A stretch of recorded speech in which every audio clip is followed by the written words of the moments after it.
আসসালামু আলাইকুম, আমি জুবায়ের বলছি। আশা করছি আপনারা সকলেই ভালো রয়েছেন। আপনারা নিশ্চয়ই সকলেই অবগত রয়েছেন যে সারা দেশব্যাপী বাংলাদেশের শিক্ষার্থীরা আন্দোলন করছে এবং কি বিষয়ে আন্দোলন করছে আপনারা নিশ্চয়ই সকলে অবগত রয়েছেন যে কোটা বিরোধী বা কোটা সংস্কারের জন্য তারা আন্দোলন করছে। নিশ্চয়ই সকলে অবগত রয়েছেন যে 2018 সালে এই কোটা সংস্কার আন্দোলনের মধ্য দিয়েই বাংলাদেশের সরকারি চাকুরিতে যে কোটা সিস্টেম ছিল সেই কোটা সিস্টেম 2018 সালের আন্দোলনের মাধ্যমে সেই কোটা সংস্কার করা হয় এবং সেই কোটা সরকারি চাকুরি থেকে সেই কোটা তুলে দেওয়া হয় এবং এই 2024 সালে এসে হাইকোর্টের রায় অনুযায়ী কিছু মুক্তিযোদ্ধার সন্তানেরা হাইকোর্টে রিট করেছিল সেই সিদ্ধান্ত বাতিল করার জন্য। তো তাদের সেই রিটের পরিপ্রেক্ষিতে হাইকোর্ট রায় দেয় যে 2018 সালে যেই আপনার কোটা যে তুলে দেওয়া হয়েছে সেটাকে বাতিল ঘোষণা করা হয়। অর্থাৎ এই 2024 সাল থেকে আবারও আগে যেভাবে সরকারি চাকুরিতে কোটা সিস্টেম ছিল সেই কোটা সিস্টেম আবারও পুনর্বহাল হয়ে গেছে। তো এই কোটা সিস্টেম বাতিল করার জন্য সারা দেশব্যাপী আজ থেকে প্রায় 5-7 দিন ধরে শিক্ষার্থীরা সারা দেশব্যাপী আন্দোলন করছে। দেখুন, শিক্ষার্থীদের একটা ভরসার স্থল ছিল মাননীয় প্রধানমন্ত্রী। শিক্ষার্থীরা মাননীয় প্রধানমন্ত্রীর কাছে আবেদনও জানিয়েছে যে এই যে শিক্ষাক্ষেত্রে বা আপনার চাকুরিতে যে কোটা সিস্টেম সেই কোটা সিস্টেমটা তুলে দেওয়ার জন্য, যেটা 2018 সালে তুলে দেওয়া হয়েছে। অথচ আজকে মাননীয় প্রধানমন্ত্রী এক অনুষ্ঠানে তিনি এই কোটা নিয়ে মাননীয় প্রধানমন্ত্রীকে যখন প্রশ্ন করা হয়, আজকে বেশ কিছু নিউজ পোর্টালে দেখলাম যে মাননীয় প্রধানমন্ত্রী নাকি বলেছেন যে শিক্ষার্থীরা কোটা বিরোধী যে আন্দোলন করছে সেটা অযৌক্তিক, তারা পড়াশোনা না করে অযথা সময় নষ্ট করছে। আসলে কি অযৌক্তিক? দেখুন, আমরা সাধারণ শিক্ষার্থীরা যদি একটু বিবেচনা করে দেখি, আমাদের সাধারণ শিক্ষার্থীদের জায়গা থেকে যদি আমরা দেখি, দেখুন বাংলাদেশে যে সরকারি চাকরির যে সিস্টেম সেই চাকরি সিস্টেমে যে কোটা রয়েছে তার মধ্যে মুক্তিযোদ্ধা কোটা রয়েছে 30% এবং অন্যান্য সকল কোটা মিলে সেই কোটার সংখ্যা দাঁড়িয়ে যায় 55%। অর্থাৎ অনেকে আমরা বুঝি না যে এই 55% কোটা বা 30% কোটা, এতে চাকরি প্রার্থীদের বা শিক্ষার্থীদের ক্ষতিটা আসলে কোথায়?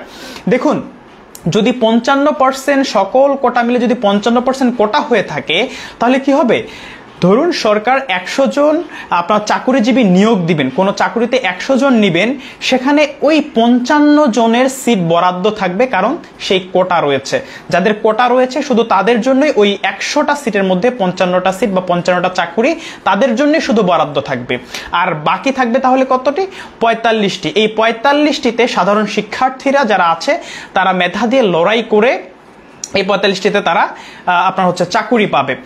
অর্থাৎ যাদের কোটা নেই, যারা মেধার ভিত্তিতে চাকুরিতে আবেদন করবে বা মেধার ভিত্তিতে চাকরি নেওয়ার জন্য চেষ্টা করবে, তারা অনেক বেশি মার্ক পাওয়ার সত্ত্বেও তারা চাকুরিটা পাবে না। আর যাদের কোটা রয়েছে তারা খুব বেশি মার্ক না পেলেও বা খুব বেশি তাদের মেধা না থাকলেও তারা কি ওই যে কোটা থাকার কারণে তারা সেই চাকরিটা পেয়ে যাবে। এখন দেখুন কেন শিক্ষার্থীরা এই আন্দোলনটা করছে। অনেকেই বলছেন যে মুক্তিযোদ্ধারা অনেক কষ্ট করে তারা এই দেশটাকে স্বাধীন করেছে, রক্তের বিনিময়ে এই দেশটাকে স্বাধীন করেছে, তো তাদেরকে এই 30% কোটা দেওয়া তো আমাদের উচিত। আসলে কি উচিত? আমরা যদি একটু বিবেচনা করে দেখি, দেখুন কোটা আসলে কাদেরকে দেওয়া হয়? কোটা দেওয়া হয় পিছিয়ে পড়া জনগোষ্ঠীকে। যেমন বাংলাদেশে প্রতিবন্ধী কোটা রয়েছে, তারপর আপনার পার্বত্য চট্টগ্রাম অঞ্চলের কোটা রয়েছে, এরকম বেশ কিছু কোটা রয়েছে যারা পিছিয়ে পড়া জনগণ রয়েছে। এই পিছিয়ে পড়া জনগণকে সাধারণ যারা শিক্ষার্থী বা সাধারণ যারা জনগণ আছে তাদের সাথে একই সারিতে একীভূত করার জন্য, এগিয়ে নেওয়ার জন্য তাদেরকে কোটা দেওয়া হয়। এখন আপনি কি বলবেন যে মুক্তিযোদ্ধার সন্তান বা নাতি নাতনিরা তারা পিছিয়ে রয়েছে? অবশ্যই না, তারা কখনোই পিছিয়ে নেই। এখন আপনারা তাহলে বলতেছেন কি যে তিনাদেরকে সম্মানসূচক বা তারা যে কষ্ট করে দেশটাকে স্বাধীন করছে রক্তের বিনিময়ে, তাদের সম্মানসূচক এই বিষয়টা দেওয়া হচ্ছে। আসলে কি এটা দেওয়া যৌক্তিক কিনা? দেখুন 1971 সালে আমাদের যে বীর মুক্তিযোদ্ধারা, আমরা তাদেরকে শ্রদ্ধা ভরে স্মরণ করি এবং তাদের প্রতি আমাদের শ্রদ্ধা সব সময় থাকবে যে তারা তাদের রক্তের বিনিময়ে তাদের জীবন বাজি রেখে যুদ্ধ করে দেশটাকে স্বাধীন করেছে। হ্যাঁ, যে সকল বীর মুক্তিযোদ্ধারা এই দেশটাকে স্বাধীন করেছে, যারা এখনো বেঁচে রয়েছে, সে সকল বীর মুক্তিযোদ্ধাদেরকে আপনারা যদি প্রশ্ন করে দেখেন যে তিনারা সেই সময় যখন যুদ্ধ করেছিলেন, তিনারা এই দেশ স্বাধীনের পর দেশ থেকে বিভিন্ন ধরনের নানান ধরনের সুযোগ সুবিধা ভোগ করবে বলে তারা কি যুদ্ধ করেছিলেন? কখনোই না। তারা কিন্তু এই সকল চিন্তা ভাবনা করে কখনোই দেশের জন্য লড়াই করেননি। তারা লড়াই করেছিলেন দেশটাকে স্বাধীন করার জন্য। তারা যখন দেশটাকে স্বাধীন করলেন, যে পাকিস্তান আমলে বাংলাদেশের সাথে পাকিস্তানিরা যে বৈষম্য করেছিল, সেই বৈষম্যের হাত থেকে রক্ষা করার জন্য তিনারা দেশটাকে স্বাধীন করেছিলেন। আজকে আমার স্বাধীন দেশেও সেই বৈষম্য এখনো দূর হলো না। দেখুন, 1971 সালের আগে যখন পাকিস্তানিরা আমাদেরকে শাসন করেছিল, তখন শুধুমাত্র আমরা বাঙালি হওয়ার কারণে, আমাদের মেধা থাকা সত্ত্বেও আমরা সরকারি চাকরিতে যোগদান করার সুযোগ খুব কম পেয়েছি, এই বৈষম্যের কারণে যে আমরা বাঙালি। সেই বৈষম্যের হাত থেকে রক্ষা করার জন্য, পাকিস্তানিদের হাত থেকে, তাদের শোষণ বঞ্চনার হাত থেকে রক্ষা করার জন্য জাতির জনক বঙ্গবন্ধু শেখ মুজিবুর রহমান স্বাধীনতার ডাক দিয়েছিলেন। দেশটাকে স্বাধীন করেছেন, বীর বাঙালিরা অস্ত্র ধরেছেন, তারা তাদের জীবনের বিনিময়ে তারা নিজেদের জীবন বাজি রেখে যুদ্ধ করে দেশটাকে স্বাধীন করেছেন সেই বৈষম্যের হাত থেকে রক্ষা করার জন্য।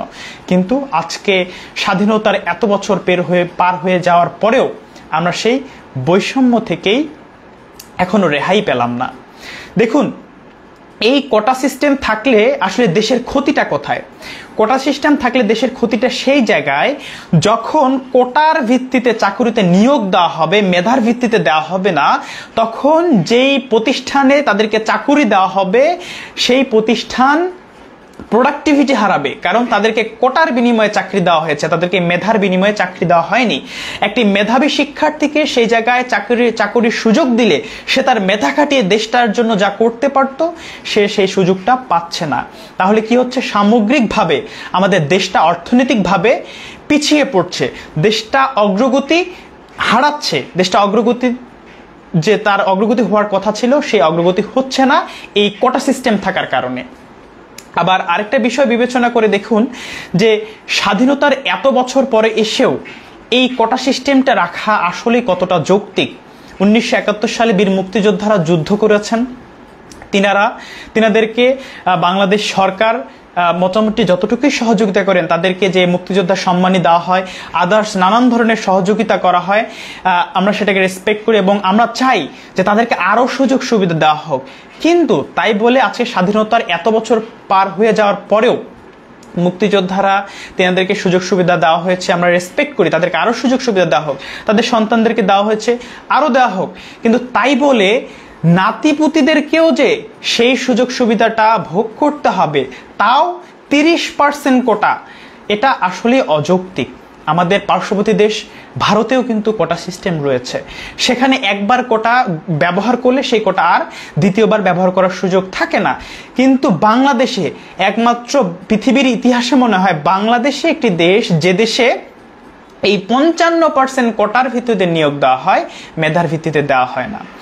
তো 2018 সালে শিক্ষার্থীদের আন্দোলনে তোপের মুখে পড়ে বাংলাদেশ সরকার সিদ্ধান্ত নিয়ে এই কোটা সিস্টেমটাকে তুলে দিয়েছিলেন, কিন্তু 2024 সালে এসে সেই কোটা সিস্টেমটা আবারও পুনর্বহাল করার কারণটা কি, এটা আমরা জানতে চাই।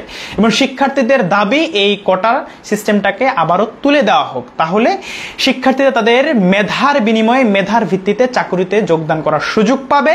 এবং যখন একজন মেধাবী শিক্ষার্থী, একজন মেধাবী মানুষ যখন দেশের বিভিন্ন গুরুত্বপূর্ণ পর্যায়ে তাদের মেধার বিনিময়ে, মেধার ভিত্তিতে যাবে, তখন দেশটাকে তারা তাদের মেধা দিয়ে দেশটাকে আরো এগিয়ে নিতে পারবে, যেটাকে কোটার বিনিময়ে দিলে মেধাবী শিক্ষার্থীরা তাদের মেধা থেকে বঞ্চিত হবে। এবং মেধাবী শিক্ষার্থীরা যদি তাদের মেধা থেকে বঞ্চিত হয়, তারা দেশ স্বার্থে আসলেই বাধ্য হবে। আপনারা বিবেচনা করে দেখুন, বাংলাদেশের বড় বড় যে প্রতিষ্ঠানগুলো রয়েছে, বুয়েট মেডিকেল থেকে শুরু করে ঢাকা বিশ্ববিদ্যালয়ের যারা টপ লেভেলের শিক্ষার্থী, টপ লেভেলের মেধাবী শিক্ষার্থী, তারা দেশ ছাড়ছে, প্রতি বছর তারা দেশ ছাড়ছে। কেন? কারণ মেধাবীদের কদর বাংলাদেশে নেই। তো এই যে মেধাবীরা যদি দেশ ছেড়ে চলে যায়, তাহলে বাংলাদেশের ভবিষ্যৎটা কি হবে? আমাদের মেধাবীরা আমাদের দেশে সুযোগ না পাওয়ার কারণে তারা দেশ ছেড়ে চলে যাচ্ছে, আর আমাদের তখন পদ্মা সেতু তৈরি করতে আমাদের বিভিন্ন প্রকল্পে আমাদেরকে মেধা বিদেশ থেকে কিনে নিয়ে আসতে হচ্ছে, অর্থাৎ আমাদের অর্থ খরচ করে আমাদেরকে মেধা বিদেশ থেকে নিয়ে আসতে হচ্ছে, অথচ আমাদের মেধাবীদের আমরা কদর করছি না। সুতরাং সার্বিক বিবেচনায় কর্তৃপক্ষের কাছে আমার অনুরোধ থাকবে যে 1971 সালের পরবর্তীতে আমরা দেশ স্বাধীন হয়েছে, এই স্বাধীন দেশে যেন আর বৈষম্যের শিকার না করা হয়।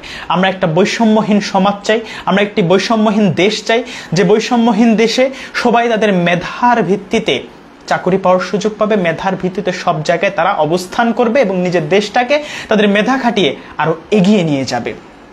তো এ বিষয়ে আপনাদের মন্তব্য অবশ্যই কমেন্ট বক্সে জানিয়ে যাবেন এবং সকলে আজকের লাইভটি বেশি বেশি শেয়ার করে দিবেন। যারা আমার সাথে একমত যে কোটার ভিত্তিতে নয়, মেধার ভিত্তিতে চাকরিতে নিয়োগ দেওয়া হোক, তারা আজকের লাইভটি বেশি বেশি শেয়ার করে দিয়ে আজকে আমার এই দাবির সাথে একতা পোষণ করবেন। আর আপনাদের মন্তব্য এ বিষয়ে অবশ্যই কমেন্ট বক্সে জানিয়ে দেবেন। সকলে ভালো থাকবেন, সুস্থ থাকবেন, আমার জন্য দোয়া করবেন। আসসালামু আলাইকুম।